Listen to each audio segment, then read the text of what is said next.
2026 ప్రపంచం కొత్త సమీకరణల దిశగా అడుగులు వేస్తోంది. పొరుగు దేశాల ఎన్నికల నుంచి అంతర్జాతీయ వాణిజ్య ఒత్తిళ్ల వరకు ప్రతి పరిణామం భారత దిశను ప్రభావితం చేస్తోంది. బంగ్లాదేశ్, నేపాల్ ఎన్నికలు కేవలం స్థానిక సంఘటనలు కాదు, అవి దక్షిణాసియా భవిష్యత్తును నిర్ణయించగల ప్రధాన ఘట్టాలు. మరోవైపు యుక్రెయిన్, రష్యా యుద్ధం, అమెరికా విధిస్తున్న సుంకాలు, పెరుగుతున్న చైనా ప్రభావం, ఇవన్నీ కలిపి భారత్ను సమతుల్యమైన చురుకైన విదేశాంగ విధానాన్ని పరీక్షిస్తున్నాయి. బహుళ ధ్రువ ప్రపంచం అనే ఆలోచన నినాదంగా మిగిలిపోతుందా, లేక భారత్ ముందుండి దానికి రూపమిస్తుందా? ప్రపంచం క్లిష్ట దశలో ఉన్నప్పుడు భారత స్థానం ఎక్కడ? చైనాతో సంబంధాలు, ట్రంప్ టారిఫ్స్, బంగ్లాదేశ్, నేపాల్ ఎన్నికలు, ఈ సవాళ్లను భారత్ అధిగమించగలదా? Watch the story.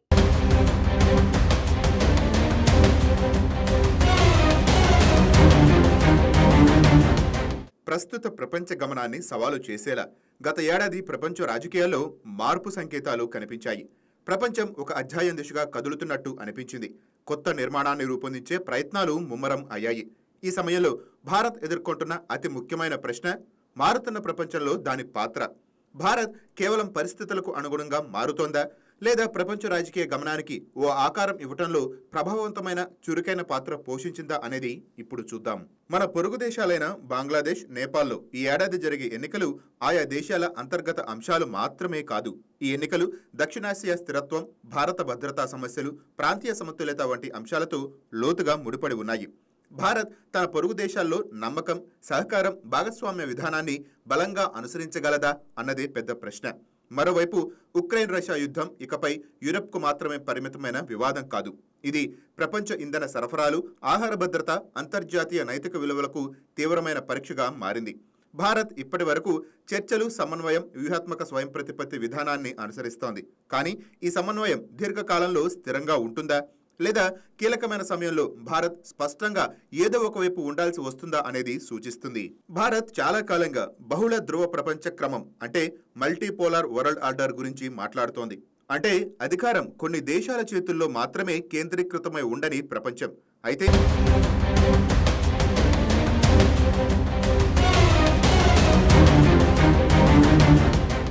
బహుళ ధ్రువ ప్రపంచం అనేది ఒక ఆలోచన మాత్రమేనా, లేదా అది నిజంగా వాస్తవ రూపం దాల్చగలదా? ఈ చర్చలో భారత్, చైనా సంబంధాలు కూడా కేంద్ర బిందువు అయ్యాయి. ఒకవైపు రెండు దేశాలు ఆర్థిక పరంగా ఒకదాని మీద ఒకటి బాగా ఆధారపడి ఉన్నాయి. మరోవైపు సరిహద్దు ఉద్రిక్తలు కూడా కొనసాగుతున్నాయి. వ్యూహాత్మక అపనమ్మకం పెరుగుతోంది. చర్చలకు మార్గాలు తెరిచే ఉన్నప్పటికీ అదే సమయంలో అపనమ్మకం స్పష్టంగా ఉంది. భారత విదేశాంగ విధానం కూడా ఆర్థిక రంగంలో కొత్త దశలోకి ప్రవేశించింది. అనేక దేశాలతో స్వేచ్ఛా వాణిజ్య ఒప్పందాలు ప్రారంభం అవుతున్నాయి. అమెరికాతో వాణిజ్య సంబంధాల్లో సవాళ్లు కొనసాగుతున్నాయి. గత ఏడాది ప్రారంభంలో డొనాల్డ్ ట్రంప్ రెండవసారి అమెరికా అధ్యక్ష బాధ్యతలు చేపట్టిన తర్వాత ఆయన్ను కలిసిన మొదటి నలుగురు ప్రపంచ నాయకుల్లో భారత ప్రధాని నరేంద్ర మోడీ కూడా ఒకరు. ఈ సమావేశంలో మోదీని తన గొప్ప స్నేహితుడని ట్రంప్ అభివర్ణించారు. అయితే గత కొన్ని నెలలుగా మోదీ, ట్రంప్ మధ్య సంబంధాలు ట్రంప్ మొదటి పదవీ కాలంలో కనిపించినంతగా లేవు. ఈ మారుతున్న వాతావరణంలో ట్రంప్ ప్రభుత్వం భారత్పై రెండు రకాల సుంకాలను విధించింది. ఒకటి వాణిజ్య కారణాలతో, ఇంకొకటి రష్యా నుంచి చమురు కొంటున్నందుకు. భారత్పై అమెరికా మొత్తం 50% సుంకాలు విధించింది. ఆసియా దేశాలతో విధించిన అత్యధిక సుంకం ఇది. ఈ సంవత్సరం భారత్, అమెరికా మధ్య సంబంధాలు ఏ దశలో ముందుకు సాగుతాయనేది అతి ముఖ్యమైన ప్రశ్న.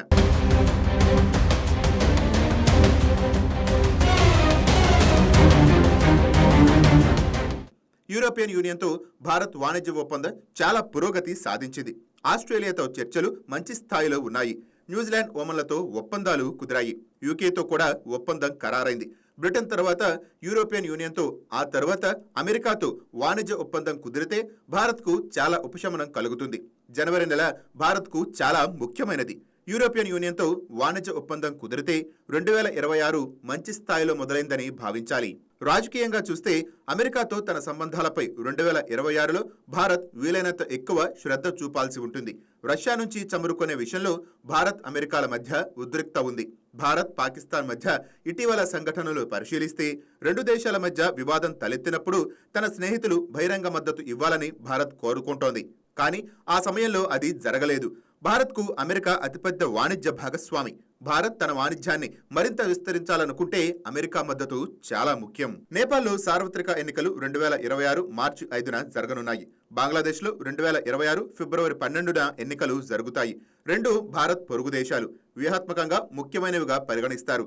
ఇటీవల కాలంలో ఈ రెండు దేశాలతో భారత్ సంబంధాలు మునుపటిలా సజావుగా లేవు. మరి నేపాల్, బంగ్లాదేశ్లో ఎన్నికల తర్వాత కొత్త ప్రభుత్వాలు ఏర్పడితే భారత్ తన సంబంధాలను పునరుద్ధరించుకోవటానికి అవకాశం దక్కుతుందా? భారత్ ఈ రాజకీయ మార్పులను ఉపయోగించుకొని విశ్వాసాన్ని పునరుద్ధరించగలదా? సంబంధాలను బలోపేతం చేసుకోగలదా?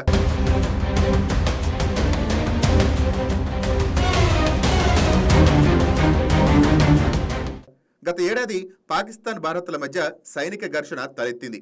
ఈ సంవత్సరం సంబంధాలు మెరుగుపడతాయా? 2026లో పాకిస్తాన్, భారత్ సంబంధాల్లో పెద్ద మార్పు వస్తుందనే ఆశ చాలా తక్కువ. పాకిస్తాన్తో సంబంధాల మెరుగుదల గురించి మాట్లాడితే అందుకు ప్రత్యేక అవకాశమేమీ కనిపించటం లేదు. ఇప్పుడున్న పరిస్థితి అలాగే కొనసాగవచ్చు. ఈ విషయంలో భారత్కు కొత్తగా ఎలాంటి చొరవ అవసరం లేదు. బంగ్లాదేశ్లో మైనార్టీలపై జరిగిన సంఘటనలను పరిగణలోకి తీసుకుంటే అక్కడ ఎన్నికలు భారత్కు చాలా ముఖ్యమైనవి. ఎన్నికల తరువాత ఏ కొత్త ప్రభుత్వం ఏర్పడినా భారత్ దానితో సంబంధాలను బలోపేతం చేసుకోవటానికి ప్రయత్నించాలని ఆయన భావిస్తున్నారు. షేక్ హసీనా ప్రభుత్వ హయాంలో రెండు దేశాల మధ్య సంబంధాలు చాలా బలంగా ఉండేవి. కానీ భారత్ ఒక పెద్ద వ్యూహాత్మక తప్పు చేసింది.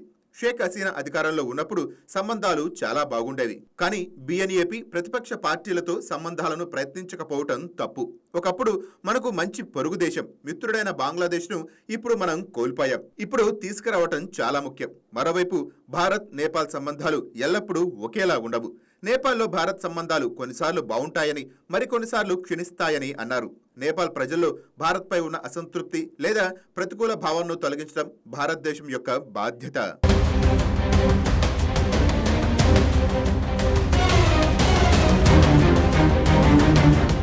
ప్రపంచవ్యాప్తంగా పరిస్థితులు క్లిష్టంగా ఉన్నప్పటికీ భారత ఆర్థిక పరిస్థితి చాలా వరకు బలంగా ఉంది.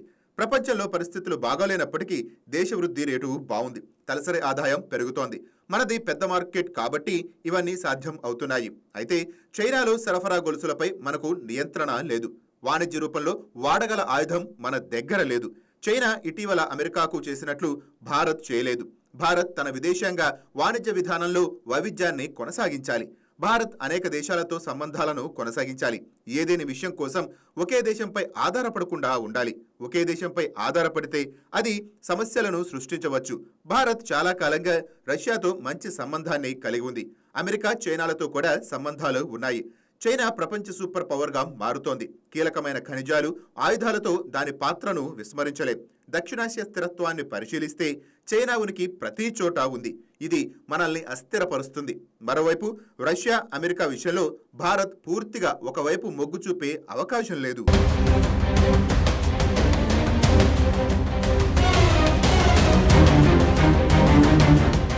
అమెరికా ఎజెండాను పరిశీలిస్తే అది మేక్ అమెరికా గ్రేట్ అగైన్. ఈ ఎజెండా కింద అది దాదాపు అన్ని దేశాలపై సుంకాలను విధించింది. అమెరికా సుంకాలు విధించినప్పుడు ఎవరు మిత్రుడు, ఎవరు శత్రువు అని చూడలేదు. ఆగస్టుకు ముందు అమెరికాతో వాణిజ్య ఒప్పందం కుదిరి ఉంటే అది అంత ప్రయోజనకరంగా ఉండకపోవచ్చు, కానీ ఒక విధంగా బాగుండేది. ప్రస్తుతం మన ఎగుమతిదారులు పెద్దగా నష్టపోలేదు. కానీ మార్చికి ముందు అమెరికాతో చర్చలు జరిపి సుంకాన్ని తగ్గించడం భారత్కు చాలా ముఖ్యం. చైనాతో భారత్ తన సంబంధాలను సుదీర్ఘకాలంలో బలంగా, స్థిరంగా కొనసాగించాలి. భారత్ ఎల్లప్పుడూ చైనాతో మంచి, బలమైన సంబంధాలను కొనసాగించాలి. వాణిజ్య సమతుల్యత మనకు వ్యతిరేకంగా ఉండటమే ఏకైక సమస్య. ఈ దశలో భారత్ మరింత చురుగ్గా వ్యవహరించాలి. భారత్ చైనా నుంచి మరింత మార్కెట్ డిమాండ్ చేయాలి. మెరుగైన యాక్సెస్ లభిస్తే అది మన వ్యాపారులకు ప్రయోజనం చేకూరుస్తుంది. భారత్, చైనా, రష్యాలు ప్రపంచ ప్రధాన ఆటగాళ్లు కనుక రష్యా కూడా చేరితే మనం మాట్లాడుతున్న బహుళ ధ్రువ ప్రపంచం ఇక్కడే ప్రారంభం కావచ్చు. అయితే ప్రస్తుత కాలంలో అమెరికా అధ్యక్షుడు డొనాల్డ్ ట్రంప్తో వ్యవహరించడంలో ఏ దేశ విదేశాంగానికైనా పెద్ద పరీక్షగానే నిలిచింది. గతంలో మీరు ఏ సంవత్సరం గురించి మాట్లాడినా, ఎన్ని విధానాలు చేసినా ప్రస్తుతం డొనాల్డ్ ట్రంప్ను డీల్ చేయాలి. మీరు ఆయన్ను డీల్ చేయకపోతే మీ విదేశాంగ విధానం ఇబ్బందుల్లో పడవచ్చు. అమెరికా ప్రస్తుత విదేశాంగ విధానం పూర్తిగా వ్యక్తిత్వం మీద ఆధారపడి ఉంటుంది. జో బైడెన్ అధ్యక్షుడిగా ఉన్న సమయంలో అమెరికా తన మిత్ర దేశాలతో కలిసి ముందుకు సాగింది. ఆ సమయంలో చైనాకు వ్యతిరేకంగా ఉమ్మడి ఫ్రంట్ను ఏర్పాటు చేసిన దేశాలలో భారత్ కూడా ఉంది. ఇందులో యూరప్, జపాన్, దక్షిణ కొరియా, భారత్ ఉన్నాయి. గతంలో బాగాలేవనుకున్న అమెరికా పాకిస్తాన్ సంబంధాలు ఇప్పుడు మెరుగుపడుతున్నట్లు కనిపిస్తోంది.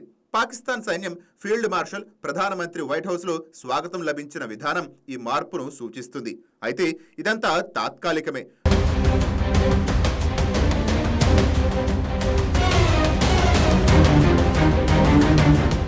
ట్రంప్ అధికారంలో ఉన్నంత కాలం మాత్రమే ఉంటుంది. ఆ తరువాత ఎటువంటి హామీ లేదు. భారతదేశం అమెరికాకు మిత్రదేశం కాదు. మనకు అధికారిక కూటమి లేదు. రష్యాతో కూడా పొత్తు లేదు. మనం ఖచ్చితంగా వ్యూహాత్మక భాగస్వాములము మాత్రమే. బైడెన్ పదవీ కాలంలో ఈ వ్యూహాత్మక భాగస్వామ్యం చాలా బలంగా కనిపించింది. ఇప్పుడు లేదు. అదే తేడా. 2023లో అధ్యక్షుడు బైడెన్ ప్రధానమంత్రి నరేంద్ర మోదీని యుఎస్ పర్యటనకు ఆహ్వానించారు. చాలా తక్కువ మంది ప్రపంచ నాయకులకు దక్కిన గౌరవం ఇది. ప్రధాని మోదీ అయినా లేదా అధ్యక్షుడు షీ జిన్పింగ్ అయినా ప్రతి ఒక్కరికి వారి సొంత అహం ఉంటుంది.